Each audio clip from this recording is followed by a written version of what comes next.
చంద్రబాబు నాయుడు గారు చివరికి ఆ టెక్నాలజీతోనే దేశ సార్వభౌమాధికారానికి ప్రమాదం వచ్చే రీతిలో మెగాసిస్ స్పైవేర్ను వాడినటువంటి ఉదంతం వెలుగులోకి రావడం మనం అందరం చూస్తున్నాం. చంద్రబాబు నాయుడు గారు అధికారంలో ఉండగా ఈ పెగాసస్ స్పైవేర్ని వాడినట్టుగా పశ్చిమ బెంగాల్ ముఖ్యమంత్రి మమతా బెనర్జీ గారు నిన్న చెప్పటం జరిగింది. మమతా బెనర్జీ గారు చాలా సీనియర్ మోస్ట్ పొలిటీషియన్, నైతిక విలువలు కలిగినటువంటి ఒక రాజకీయవేత్తగా ప్రచారంలో ఉన్నటువంటి వారు. అంతేకాదు, ఆమె చెప్పింది ఎక్కడో స్టేట్మెంట్ కాదు, వారి ఫ్లోర్ ఆఫ్ ది హౌస్ శాసనసభలోనే ఆన్ రికార్డ్ చాలా స్పష్టంగా చెప్పినటువంటి అంశం ఏమిటంటే చంద్రబాబు నాయుడు గారు నాడు అధికారంలో ఉన్నప్పుడు పెగాసస్ స్పైవేర్ను కొని ఉపయోగించాడు అనేటువంటి మాట ఒక ముఖ్యమంత్రి చెప్పారు. ఆమె మా రాజకీయ మిత్రురాలు కాదు, చంద్రబాబు నాయుడు గారు రాజకీయ ప్రత్యర్థి కాదు. ఒక విధంగా చెప్పాలంటే వారందరూ కొంతకాలం ఒకే బోటులో ప్రయాణం చేసినటువంటి వారు. 2019లో వారు ఒక ప్రత్యేకమైనటువంటి కూటమిగా ఏర్పడి మోడీకి వ్యతిరేకంగా ఉండాలని నిర్ణయించుకొని చంద్రబాబు నాయుడు గారు పక్కన నుంచుని చెయ్యి ఎత్తినటువంటి మమతా బెనర్జీ గారు నిన్న ఫ్లోర్లో హౌస్ ఆఫ్ ది ఫ్లోర్లో ఆమె చెప్పినటువంటి మాటలు విన్న తర్వాత నాకు అర్థం కాల. గుమ్మడికాయలు దొంగ అనగానే భుజాలు తడుక్కునే కార్యక్రమంలో చాలా మంది వాళ్ళ వచ్చి ఈ పెగాసస్ గురించి మాట్లాడుతూ ఉన్నారు. మాకు ఈ పెగాసస్తో ఏమీ సంబంధం లేదని, మేము అలాంటి వారం కాదని ఎందుకు స్టేట్మెంట్ ఇస్తున్నారో నాకు అర్థం కాల. మేమేం ఇవ్వలేదే, ఈ పెగాసస్ మీరు వాడారని మేమేం ఇవాళ అనలేదే. అనకపోయినప్పటికీ కూడా ఇవాళ ఆనాడు ఐటీ మినిస్టర్గా ఉన్నటువంటి చంద్రబాబు నాయుడు గారి కుమారుడు లోకేష్ గారు వచ్చి ఇవాళ దీనికి సమాధానం ఇచ్చేటువంటి కార్యక్రమం చేస్తున్నారు. ఎందుకు ఈ సమాధానాలు ఇస్తున్నారు? ఆయన ఒకడే కాదు, ఆయన పార్టీకి చంద్రబాబు నాయుడు గారు కూడా ఇందాక ఒక స్టేట్మెంట్ ఇచ్చారు. ఆయన పార్టీకి సంబంధించినటువంటి అతిరథ మహారాజులందరూ వచ్చి ఈ పెగాసిస్ గురించి ఒక స్టేట్మెంట్ మీద ఒక స్టేట్మెంట్, ఒక స్టేట్మెంట్ మీద ఒక స్టేట్మెంట్ ఇస్తున్నారు. మేము ఇంతవరకు ఒక్క స్టేట్మెంట్ కూడా ఇవ్వాలి. ఇదే నా ప్రెస్ మీటు. ఎందుకు ఇలా చేస్తున్నారు? గుమ్మడికాయల దొంగ ఎవరు అంటే వరసనే బుధాలు తడుముకునేటటువంటి కార్యక్రమం చేస్తున్నారు అంటే దీనిలో ఏదో ఉంది. ఖచ్చితంగా మీరు ఈ పెగాసస్ ని వాడారు, వాడి ప్రత్యర్థిని దెబ్బతీసేటటువంటి కార్యక్రమం చేశారు అనేది చాలా స్పష్టంగా అర్థమవుతున్నటువంటి అంశం. ఇవాళ మమతా బెనర్జీ గారు శాసనసభలో అన్నారు. ఏం చేస్తారు దీనికి సమాధానం? మమతా బెనర్జీ గారికి సమాధానం చెప్తారా? లేక మమతా బెనర్జీ గారి మీద ఏమైనా డిఫమేటరీ సూట్ వేస్తారా? అలాగే లోకేష్ బాబు గారు 30 లక్షల రూపాయలు తిండి ఖర్చుకు వాడారు అని సాక్షిలో ఒక ఐటెం వస్తే దాని మీద మీరు డిఫమేటరీ సూట్ వేశారే, మరి ఎందుకేది దీని మీద? పరువు నష్టం దావా వేయడానికి సిద్ధంగా ఉన్నదా తెలుగుదేశం పార్టీ మమతా బెనర్జీ గారి మీద? ఒక రాష్ట్ర ముఖ్యమంత్రి, వెస్ట్ బెంగాల్ ముఖ్యమంత్రి మిమ్మల్ని కోట్ చేస్తూ శాసనసభలో అన్న తర్వాత ఆయనకు సమాధానం చెప్పుకోవలసినటువంటి బాధ్యత మీకుందా లేదా? అదేమంటే మా మీద పడతా ఉన్నారు. పడటమే కాదు, అప్పుడెప్పుడు ఆర్టీఐ యాక్ట్ కింద ఎవరు అప్లై చేస్తే అప్పుడు ఉన్న డీజీపీ గారు సాహవాన్ గారు ఇలాంటి పరికరాలు మేము కొనలేదు అని ఒక సమాధానం చెప్పారంట. ఆహా, మా క్లీన్ సర్టిఫికేట్ వచ్చేసింది, మేము ఇలాంటివి కొనలేదు, మేము శుద్ధులం. అయ్యా, ఈ సంగతి మాకు తెలియదా? ఇలాంటి మీరు సహవాన్ ద్వారాను లేదా గవర్నమెంట్ ద్వారాను కొంటారా? కొనరే. మీకు చాలా నియర్ అండ్ డియర్ వ్యక్తులు ఉన్నారు కదా, ఆ రోజున పోలీస్ ఆఫీసర్లుగా పనిచేసిన వారు. ఏబి వెంకటేశ్వరరావు గారు ఏమయ్యారు? ఏబి వెంకటేశ్వరరావు గారు ఇంటెలిజెన్స్ చీఫ్ గా ఉండి అక్రమాలకు పాల్పడితే విచారణ జరుపుతూ వారిని సస్పెండ్ చేస్తే న్యాయస్థానాలు కూడా ప్రాథమిక ఆధారాలు ఉన్నాయి, ఆయన సస్పెన్షన్ కరెక్ట్ అని చెప్పారు తప్ప ఎక్కడ వ్యతిరేకించలేదే. అలాంటి నీర్ అండ్ డియర్ ని పెట్టుకొని ప్రభుత్వ సొమ్ముతో కాకుండా మీరు ప్రైవేట్గా కొనొచ్చు కదా, అలా కొని ఉపయోగించవచ్చు కదా. సాహవాన్ గారు చెప్పారు కాబట్టి ఇక మాకేమీ సంబంధం లేదు, మేము బాగా శుద్ధులం, మేము అలాంటివి వాడలేదు అనేటువంటి మాట మీరు మాట్లాడటానికి ప్రయత్నం చేస్తున్నారు. ఇది పచ్చి అబద్ధం. ఎందుకంటే చంద్రబాబు నాయుడు గారి జీవితం అంతా తెలుగుదేశం పార్టీ చంద్రబాబు నాయుడు గారు చేతిలోకి వచ్చిన దగ్గర నుంచి అనైతిక వక్ర మార్గాల ద్వారా మాత్రమే రాజకీయాలు నడిపినటువంటి వ్యక్తులు మీరు. ఈ దేశంలో ఎవరైనా అనైతికమైన రాజకీయవేత్త ఉన్నాడు అంటే అది నెంబర్ 1 చంద్రబాబు నాయుడు గారు.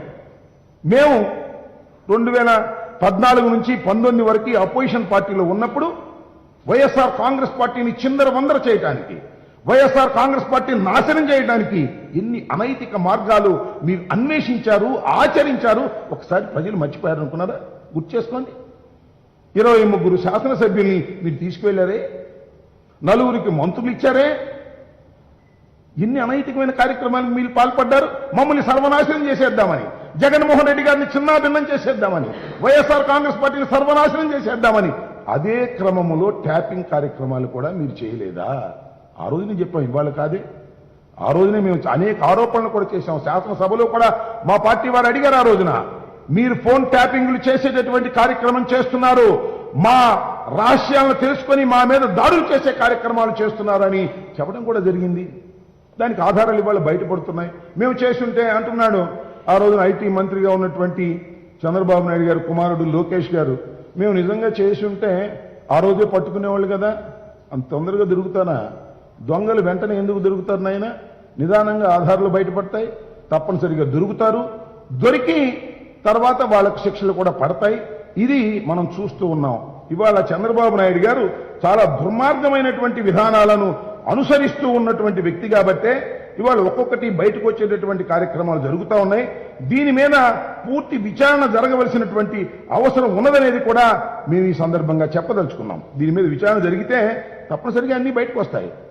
లోకేష్ బాబు గారు అంటున్నాడు, మాకు నిజంగా అలాంటి పరికరాలే మా దగ్గర ఉంటే, అలాంటి కార్యక్రమాలే మేము చేస్తే 2019లో జగన్మోహన్ రెడ్డి గారు అధికారంలోకి వచ్చేవాడా? అందువల్ల వచ్చాడా? మీరు చాలా శుద్ధంగా ఉండటం వల్ల వచ్చాడా? మీరు ఏం చెప్పారు ఆ రోజులో? మీ నాన్నగారు ఏం చెప్పారు ఆయన? ఆ రోజు ముఖ్యమంత్రిగా ఉన్నాయన ఈవీఎంలు కూడా మోసం జరుగుతున్నాయని చెప్పి ప్రచారం చేసుకుని తప్పుకోవాలని పూర్తి అనుకున్నారే మీరు? ఈవీఎంల మీద కూడా మీరు బురదలేటటువంటి కార్యక్రమం చేశారు, టెక్నాలజీ మీద. ఇవాళ మీరు ఈ మాటలు మాట్లాడుతున్నారు. ఒక దుర్మార్గమైన ఆలోచనతోనే మీరందరూ కూడా ఇలా చేశారనేది చాలా స్పష్టమైనటువంటి అంశం. దీని మీద తప్పనిసరిగా విచారణ జరగాలని కూడా మేము కోరుకుంటున్నాం. వైఎస్ఆర్ కాంగ్రెస్ పార్టీ తరఫున ఈ రాష్ట్ర ప్రభుత్వాన్ని, అదేవిధంగా కేంద్ర ప్రభుత్వాన్ని కూడా మేము డిమాండ్ చేస్తున్నాం. చంద్రబాబు నాయుడు గారు ఈ రకమైన చట్ట వ్యతిరేకమైనటువంటి కార్యకలాపాలకు పాల్పడి ఉండటానికి అవకాశాలు మెండుగా ఉన్నాయి. గత చరిత్ర ఒకసారి చూసినట్లయితే ఇవాళ మమతా బెనర్జీ గారు చెప్పినటువంటి అసెంబ్లీలో ఫ్లోర్లో చెప్పినటువంటి విషయాలు విన్న తర్వాత చాలా స్పష్టంగా అర్థమవుతా ఉన్నది. ఖచ్చితంగా ఈ పెగాసిస్ లాంటి సాఫ్ట్వేర్ ను ఉపయోగించి ఇతరుల రహస్యాలను తెలుసుకునేటటువంటి కార్యక్రమం చంద్రబాబు నాయుడు గారు చేశారు. నాకు అడుగుతా ఉన్నా, ఏందండి దుర్మార్గం? ఎవరో ఇద్దరు మాట్లాడుకుంటుంటే దాని మధ్యలో ఏలు పెట్టి చూడాలేనో, కన్ను పెట్టి చూడాలేనో, గోడెక్కి అవతల వాడు ఏం దొరుకుతుందో చూడాలేనో, ఇలాంటి అనైతికమైన కార్యక్రమాలు చేసి మీరు రాజకీయంగా బ్రతికి బట్టగట్టాలనేటువంటి ప్రయత్నం మీరు చేస్తున్నారు. కాబట్టే ఇలాంటి అనైతికమైన ఆరోపణలు మీ మీద వస్తున్నాయి. కాబట్టి వీటిలో ఉన్నటువంటి వాస్తవాలు బయటకు రావాల్సినటువంటి అవసరం ఉన్నది. కాబట్టి వైఎస్ఆర్ కాంగ్రెస్ పార్టీ మేము డిమాండ్ చేస్తున్నాం, ఈ రాష్ట్ర ప్రభుత్వాన్ని అదేవిధంగా కేంద్ర ప్రభుత్వాన్ని ఒక సూటబుల్ ఎంక్వైరీ వేసి, చంద్రబాబు నాయుడు గారు అధికారంలో ఉన్న రోజుల్లో ఈ పెగాసిస్ ని వాడి ప్రత్యర్థుల్ని మట్టుబెట్టడానికి ప్రయత్నం చేసినటువంటి సంఘటనల మీద పూర్తి వివరాలు బయటకు రావాల్సినటువంటి అవసరం ఉన్నది. అప్పుడు మాత్రమే వీరు దోషులు కాదనేది ఉండవలసి ఉంది. నేను ఒక్కటే మనవి చేస్తున్నా. ఇవాళ మమతా బెనర్జీ గారు అన్నారు కదా, అన్న తర్వాత మీరు కాముగా ఎందుకుంటున్నారు? మమతా బెనర్జీ గారిని ఎందుకు అడగడం లేదు? మమతా బెనర్జీ గారి మీద మీరు సూటు వేయకపోతే, డిఫమేటరీ సూటు వేయకపోతే దీన్ని మీరు అంగీకరించినట్టుగానే ప్రపంచం భావించవలసి ఉంటుందనే విషయాన్ని కూడా మీరు గమనించాలి. ఈ సందర్భంగా మనవి చేస్తూ, ఎన్ని డప్పాలు కొట్టినా ఇవాళ ఏదో చంద్రబాబు నాయుడు గారు ఒక స్టేట్మెంట్ ఇచ్చారు ఇప్పుడే, పెగాసస్ లాంటి వాటిని వాడలేదని సాక్ష్యాధారాలతో ఇవాళంతా కూడా వెలుగులోకి వచ్చిందని ఒక స్టేట్మెంట్ ఇచ్చారు. మరి మమతా బెనర్జీ గారు మాట్లాడింది ఏంటో, ఈయనకి అర్థమైంది ఏంటో నాకు అర్థం కాలేదు. 70 సంవత్సరాలు దాటాయి కాబట్టి ఆ ఒకటంటే ఈయన ఇంకోటి అర్థమవుతుందా? ఇది కూడా బయటకు రావాల్సిన అవసరం ఉన్నదని ఈ సందర్భంగా మనవి చేస్తూ, అనైతికమైన కార్యక్రమాలకు పాల్పడే చంద్రబాబు నాయుడు గారు తప్పనిసరిగా ఈ పెగాసస్ వాడలేదనేది వాస్తవం కాదు. తప్పనిసరిగా వాడి ఉండటానికి ఎక్కువ అవకాశం ఉంది కాబట్టి దీని మీద పూర్తి విచారణ జరపవలసిందిగాను, సూటబుల్ ఎంక్వైరీ చేయవలసిందిగాను రాష్ట్ర కేంద్ర ప్రభుత్వాన్ని వైఎస్ఆర్ కాంగ్రెస్ పార్టీ తరఫున మేము డిమాండ్ చేస్తూ ఉన్నాం.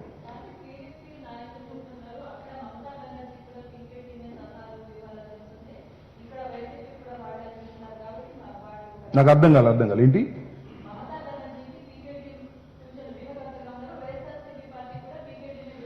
That is the back. ఇప్పుడు తెర వెనుక వ్యూహకర్తలు ఎవరనేది అది వేరే అంశాలు. అక్కడ ప్రభుత్వం వేరు, కేంద్రంలో ప్రభుత్వం వేరు, ఇక్కడ ప్రభుత్వం వేరు, వ్యూహకర్తలు ఉండొచ్చు, అధికారులు ఉండొచ్చు. That is a different matter. దానికి దీనికి సంబంధం ఏముంది చెప్పండి? వ్యూహకర్తలు వేరే ఉంటారు. అక్కడ వ్యూహకర్తలు ఒకలే కావచ్చు, ఇక్కడ వ్యూహకర్తలు ఒకటే కావచ్చు, వ్యూహకర్తలు అనేక చోట్ల పని చేయవచ్చు. దానికి దీనికి సంబంధం ఏముంది? అంటే మీరు ఒక విషయం గుర్తుపెట్టుకోండి, మమతా బెనర్జీ ఒక రాష్ట్ర ముఖ్యమంత్రి ఎవరో సలహా మేరకు ఈ స్టేట్మెంట్ ఇచ్చిందని మీరు అనటం ఎంతవరకు సమంజసం? ఎవరైనా అనుకుంటే మాత్రం ఎంతవరకు సమంజసం? ఆమెకు పొలిటికల్గా ఏమి లాభం? ఆమె రాష్ట్రం, ఆమె ఒక ప్రాంతీయ పార్టీ, అక్కడ అధికారంలో ఉన్నది, బీజేపీకి వ్యతిరేకంగా గెలిచింది, అందరికీ తెలుసు. నైతిక విలువలు కలిగినటువంటి మహిళ, ముఖ్యమంత్రి, పోరాడి అధికారంలోకి వచ్చింది. అంతే తప్ప చంద్రబాబు నాయుడు గారుగా లాగా నక్కజిత్తులు వేసి ట్యాపింగ్లు చేసి అధికారంలోకి వచ్చినటువంటి మహిళ కాదనేది మా అభిప్రాయం. ఆ వ్యూహకర్త వేరు, ఆ వ్యూహకర్త మా వ్యూహకర్త ఒకటే కాబట్టి ఆయన చేత అనిపించారనేటువంటి మాట అనైతికమైన మాట. ఈ మాట అనమనండి వాళ్ళని, తెలుగుదేశం పార్టీ వాళ్ళని అనమనండి, తెలుసుద్ది. మమతా బెనర్జీని అనమనండి, లేకపోతే మమతా బెనర్జీ గారి మీద ఇందాక నేను చెప్పినట్టుగా డిఫమేటరీ సూట్ వేయమనండి. ఆమె గురించి ఏం మాట్లాడట్లేదు, మా గురించి మాట్లాడతారు. మేము అసలు ఎంతవరకు ఏమన్నా అన్నావా? మమతా బెనర్జీ గారు అసెంబ్లీలో అన్న తరువాత YSR Congress party first reaction నాదే కాదా? అది ఎవరు రియాక్షన్ రాకుండా ఎందుకు ఇంత భుజాలు తడుగుకుంటున్నారు? ఇవాళ ఎంతమంది బయటకు వచ్చారు? బయటకు వచ్చి ఏమేమి మాట్లాడుతున్నారు? మా దగ్గర అలాంటి పెగాసస్ ఉంటే దాన్ని కాపాడేవాళ్ళం, దీన్ని కాపాడేవాళ్ళం అని ఇలాంటి మాటలు ఎందుకు మాట్లాడుతున్నారు? ఒక్కరి మాటలు ధైర్యంగా చెప్పమనండి. నేను ఒక మాట చెప్తున్నా, మేము పెగాసస్ లాంటివి వాడలేదు. మాకు ఏ విచారణకైనా మేము సిద్ధం. కేంద్ర ప్రభుత్వమైనా రాష్ట్ర ప్రభుత్వమైనా వేయమనండి విచారణ అని చెప్పమనండి, తెలుస్తుంది. ఆ మాట ఎందుకు అనరు? మమతా బెనర్జీ గారు అనరు. మమతా బెనర్జీ గారు వెనక ఉన్న వ్యూహకర్త గురించి మాట్లాడతారు, లేదా వైఎస్ఆర్ కాంగ్రెస్ పార్టీ వెనక ఉన్న వ్యూహకర్త గురించి మాట్లాడతారు. మమతా బెనర్జీ గారిని టార్గెట్ చేయమని చెప్పమనండి. ఆమె చెప్పింది అబద్ధం అసెంబ్లీలో అని చెప్పమనండి. అదే మాట్లాడరు. భుజాలు తోడుకునే కార్యక్రమం. తండ్రి కొడుకులు ఇద్దరును. ముందు కొడుకు స్టేట్మెంట్ ఇస్తాడు, అప్పుడు ఐటీ మంత్రిగా ఉన్నాడు ఈయన.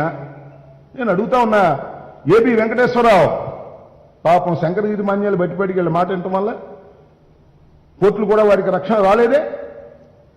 ఆయన ఎన్ని అఘాయిత్యాలకు పాల్పడ్డాడు, ఎన్ని ట్యాపింగ్లు చేశాడు.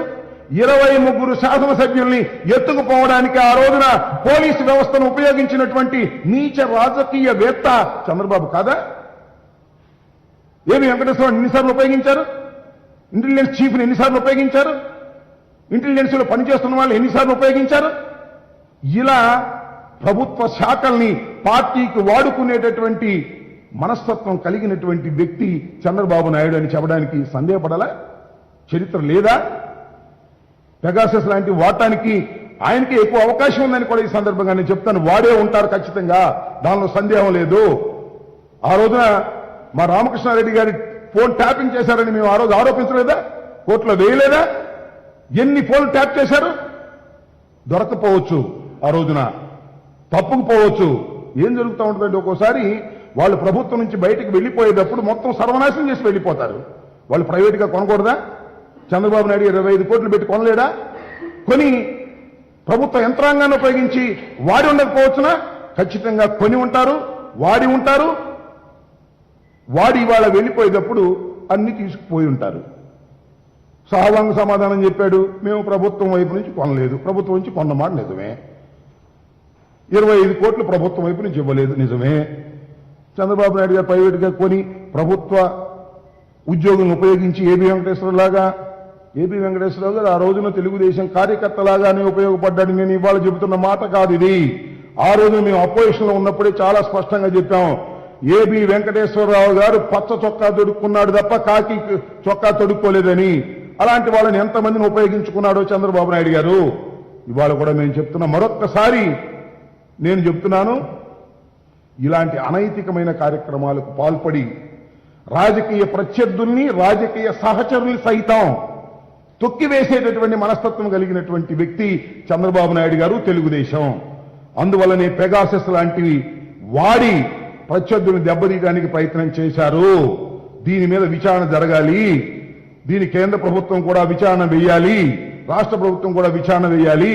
చంద్రబాబు నాయుడు గారికి చిత్తశుద్ధి ఉంటే పంశ్చిమ బెంగాల్ ముఖ్యమంత్రి గారు మమతా బెనర్జీ గారు అన్న విషయం మీద నేను ఏ విచారణకైనా సిద్ధంగా ఉన్నానని చెప్పాలి, విచారణ ఆహ్వానించాలి.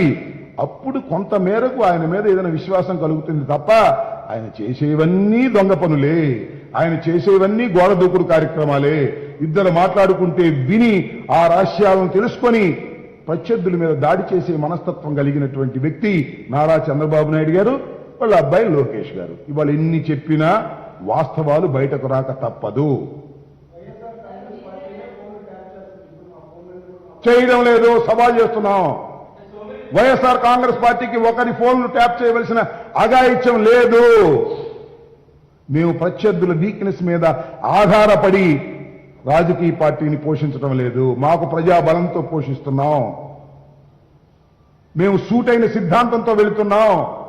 నారా చంద్రబాబు నాయుడు గారు అలా కాదు, వ్యవస్థలను మేనేజ్మెంట్ చేసేటటువంటి వ్యక్తి తప్ప స్వయంగా ప్రజల అభిమానం పొందినటువంటి వ్యక్తి కాదు. Is not a mass leader. ఇద్దరును ముగ్గురును కలుపుకుని వాళ్ళ భుజాల మీద ఎక్కి అధికారంలోకి వచ్చేటటువంటి వ్యక్తే తప్ప. ఎప్పుడు చూడండి మీరు, ఇన్నిసార్లు ఆయన ముఖ్యమంత్రి అయ్యి ఎప్పుడైనా సరే ఎవడో ఒకరిని ఎంట పెట్టుకోవటమే, బీజేపీనో సిపిఐనో సిపిఎంనో పవన్ కళ్యాణ్ ఎవరో ఒకరిని, సింగిల్ గా వచ్చేది లేదు. ఎందుకంటే అతను ప్రజానాయకుడు కాదు, మాస్ లీడర్ కాదు, అతన్ని చూసి ఎవరు ఓటు వేయరు.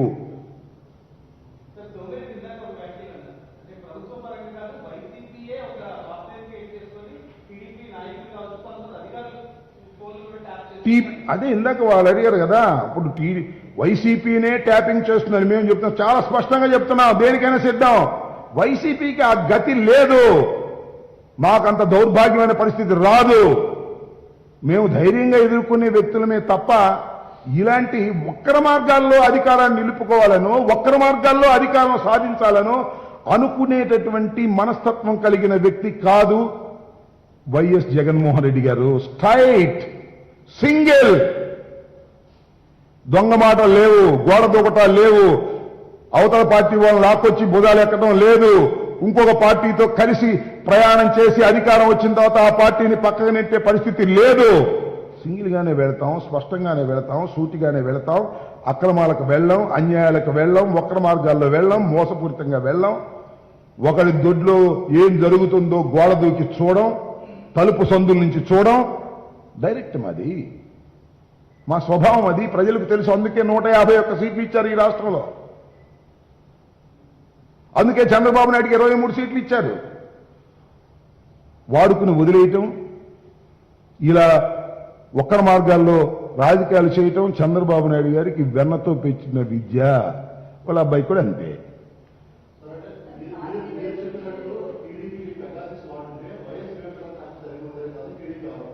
That is a different matter. ఇవాళ మీరు ఒకటి గమనించండి, వైఎస్ వివేకానంద రెడ్డి హత్య జరిగింది, దాని మీద ఎంక్వైరీ జరుగుతుంది, దాని మీద రకరకాలుగా ఉన్నాయి. That is a different matter. దానికి దీనికి లింక్ ఏంటి నాకు అర్థం కాదు. ఏదో మాట్లాడతారు, మా దగ్గర ఈ పెగాసస్ ఉంటే వాళ్ళ బాబాయిని కాపాడేవాళ్ళు. చీప్ కామెంట్స్ ఎందుకు నేను అడుగుతా ఉన్నాను. ఎక్కడ దూరినా ఏదో ఒక జగన్మోహన్ రెడ్డి గారి మీద ఆరోపణ చేయాలనే తాపత్రయం తప్ప మాకేంటంటే కర్మ. వాస్తవాలన్నీ బయటకు వస్తాయి, తొందరపట్టి ఎలాగా వస్తున్నాయి కదా, చాలా మంది చెప్పారు కదా. ఇంతకుముందు మా రామకృష్ణారెడ్డి గారు కూడా చెప్పారు కదా దానికి సంబంధించి. పద్యానికి బాబాయ్ హత్య ఇది పెట్టి ఏదో గందరగోళం చేయాలనేటువంటి ఆలోచన చేయటం తప్ప మరొకటే ఉంది. పెగాసస్ గురించి మాట్లాడుతుంటే ఒక ఆయన అంటాడు, ఆ పెగాసస్ రాయిది మా దగ్గర ఉంటే మీ బాబాయిని కాపాడేవాళ్ళమని. ఎందుకు ఈ ఒక్కన మార్గం, ఎందుకు ఈ తొంటని మాట? ఉందా లేదా చెప్పు. అందు మేం కాదు, మమతా బెనర్జీ మాకేం చుట్టం కాదు, నీకే చుట్టం, నీకే దగ్గర. ఇద్దరు చేతులు పైకెత్తి మోడీని ఓడిస్తా ఉన్నారు. అదేమంటే అక్కడ వ్యూహకర్త ఇక్కడ వ్యూహకర్త ఒకళ్ళే, ఆమె డ్రెస్సు మా డ్రెస్సు ఒకటే. ఏంది ఈ మాటలు ఇవా? ధైర్యంగా చెప్పు, మేము సూటిగా వచ్చేవాళ్ళం, స్ట్రైట్గా వచ్చేవాళ్ళం, మేము ఇట్లా చేయలేదని చెప్పు. అది చెప్పరు. ఏబి వెంకటేశ్వరరావు గారు లాంటి వాళ్ళని వాడుకొని వ్యవస్థల్ని సర్వనాశనం చేసి, వ్యవస్థల్ని మేనేజ్ చేసి, వ్యవస్థల్ని తన ఈ దొడ్లో కట్టేసుకునే కుక్క పిల్లలాగా చేసుకొని సర్వనాశనం చేసినటువంటి వ్యక్తి చంద్రబాబు నాయుడు గారు. అదే పద్ధతిలో వెళుతున్నాడు, అదే పద్ధతిలో పోతాడు. Okay, we are demanding that will be decide later. ఇప్పుడు మేము on record we are demanding the government as well as the state government and central government. Chandrababu Naidu garu ఈ తీరు పట్ల, ఈ పెగాసస్ దాని మీద విచారణ జరపండి అని నేను డిమాండ్ చేస్తున్నాం. మా డిమాండ్ తెలుగుదేశం కూడా జరపండి అని అనమనండి. ఓకే, మా మీద ఏ విచారణకైనా మేము సిద్ధమని చెప్పమనండి. అది చెప్పుకోకుండా ఆ బాబాయ్ ఇది అది ఏదేదో మాట్లాడతారు ఎందుకు? స్ట్రైట్ కమాన్. పొద్దు నుంచి ఒక 65 మంది వచ్చారు మైకి ముందుకి, ట్విట్టర్లోను లెటర్లోను 65 మంది వచ్చి ఓ భుజాలు ఎగరేసుకుంటున్నారు. దొంగ అందేమో మమతా బెనర్జీ అనగానే ఏదో గుమ్మడికాయలు దొంగ ఎవరంటే ఎక్కడ మా భుజాలు ఎక్కడ మా భుజాలు ఎక్కడ అని చూసుకుంటున్నారు తప్ప ఏమైనా అర్థం ఉందా? మేము అన్నామా? మాకేం పని పాటలేదు, అసెంబ్లీ జరుగుతుంది, ఆ వ్యవహారంలో మేము ఉన్నాం, వాళ్ళు సభ జరగనీయట్లేదు. మమతా బెనర్జీ గారు ఏదో సందర్భంలో శాసనసభలో ఆయన అన్నారు, దానికి మాకేం సంబంధం? వీళ్ళు భుజాలు తడుగుకుంటారు పొద్దున్న నుంచి. ఈ భుజాలు తడుగుకోవడం చూస్తే వీళ్ళు ఖచ్చితంగా వీళ్ళే దొంగలు, గుమ్మడికాయలు వీళ్ళే దొంగిలించారు. మన మమతా బెనర్జీ గారు చెప్పేది వాస్తవం.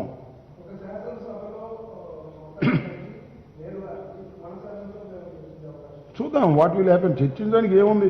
అవతల పారిపోతుంటే ఆయనేమో మావిడిని అన్నారని ఆయన పోయాడు. ఈ మిగతా వాళ్ళేమో కొంతమంది సస్పెండ్ అయ్యారు. ఉన్నోళ్ళేమో రోజు వెళ్ళ దగ్గరికి వస్తారు. మళ్ళీ సస్పెండ్ చేయండి, మమ్మల్ని సస్పెండ్ చేయండి అంటారు. సస్పెండ్ చేస్తే పైలిపోతారు. శాసనసభ మా నాయకుడు రాకపోతే మేము ఏదో గొడవ చేసి సస్పెండ్ అయిపోతామని సందేశాన్ని ఇస్తున్నారు తప్ప తెచ్చుకునే మీ నాయకుడిని కూడా అంటే తెచ్చుకోలేరు. ఏమని చెప్తాం? శాసనసభ అంటే విలువ లేదు, వ్యవస్థలంటే గౌరవం లేదు. ఇది పరిస్థితి.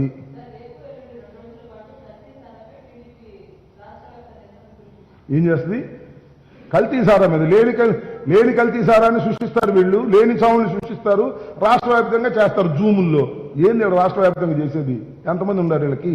వీళ్ళ కెపాసిటీ ఏంటి ఇవాళ ఉన్న పరిస్థితుల్లో? ఎక్కడ ఏం జరుగుతుంది? ఊరిని టీవీల్లో తప్ప కొన్ని వాళ్ళ ఛానల్స్లో తప్ప ఏముంది నాకు అర్థం కాల. కల్తీ సారా కల్తీ సారా కల్తీ సారా నిన్న చెప్పాను నేను. కల్తీ సారా గురించి ఎంత ఎత్తున, పెద్ద ఎత్తున ఇక్కడ మేము స్పెషల్గా ఒక డిపార్ట్మెంట్ పెట్టి మేము దాని మీద అణిచివేసే కార్యక్రమాలు చేస్తున్నాం. అడపదడప ఎక్కడన్నా ఉంటాయేమో కల్తీ సారాలు అడవి ప్రాంతంలో, ఇక్కడ జంగారెడ్డిగూడెంలో టౌన్లో ఉన్నాయని చెప్పి వీళ్ళు ప్రచారం. ఎవరో చచ్చిపోతే అవన్నీ కూడా ఈ మనాల కింద లెక్క వేయటం, అసెంబ్లీలో గొడవ చేయటం. దొరికింది కదా అని కుక్కతోక పట్టు గోదావరి ఇద్దామని అది పట్టుకుని అసెంబ్లీ అంతా సర్వనాశనం చేసే కార్యక్రమాలు చేస్తున్నారు. ఇది సరైన విధానం కాదు.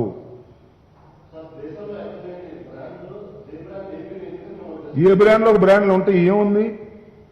మద్య నిషేధం ఏం కాదు కదా. ఇంకా బ్రాండ్లు అమ్ముతున్నారు, ప్రభుత్వం అమ్ముతుంది, కొత్త పాలసీ, కొత్త బ్రాండ్లు వస్తాయి. ఏంటి బ్రాండ్లు వస్తే ఏంటి వీళ్ళకి ఇబ్బంది?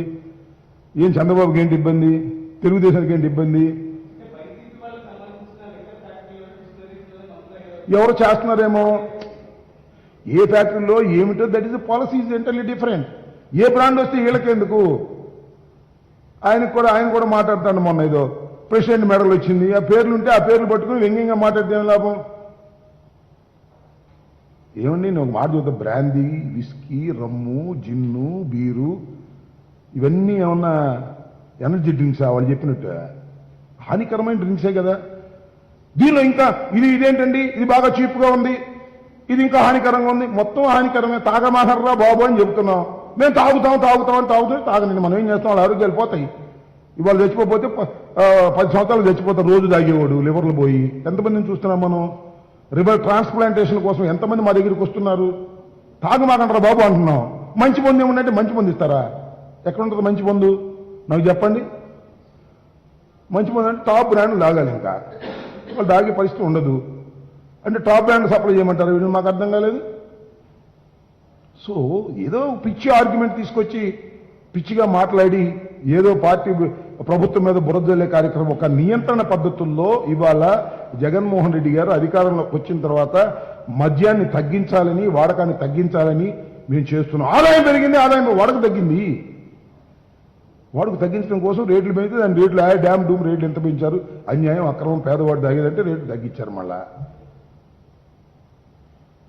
ఓకే.